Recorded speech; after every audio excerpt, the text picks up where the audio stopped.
Our president is worried about global warming. What a ridiculous situation.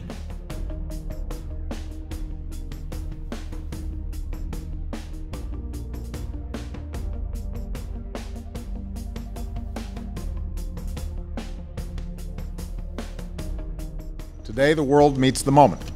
And if we follow through on the commitments that this Paris Agreement embodies, history may well judge it as a turning point for our planet.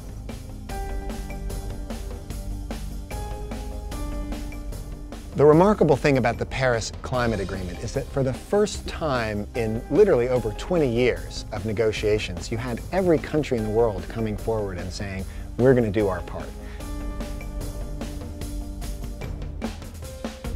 There's tremendous disagreement about the degree of impact.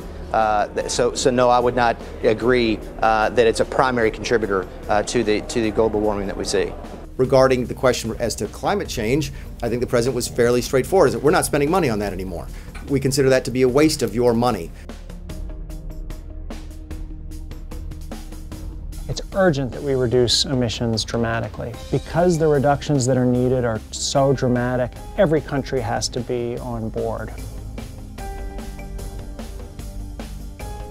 Within the U.S., if we see more sea level rise, something like 6 feet, which could happen, we could see 6 million people in the coastal zones experiencing flooding. We're also seeing more frequent heat waves. Heat waves are the leading killer in the typical year in the U.S. As average temperatures go up just 1 or 2 degrees, heat waves could become 3 times as common, and that kills thousands of people.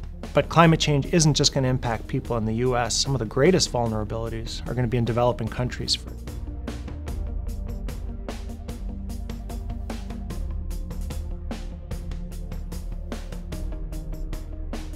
The rest of the world is moving forward strongly towards a low-carbon future. I think the question for the U.S. is, do we want to lead in that effort, as we did under President Obama, or do we want to fall behind? Do we want to maintain that leadership position, or do we want to walk away from the seat at the table?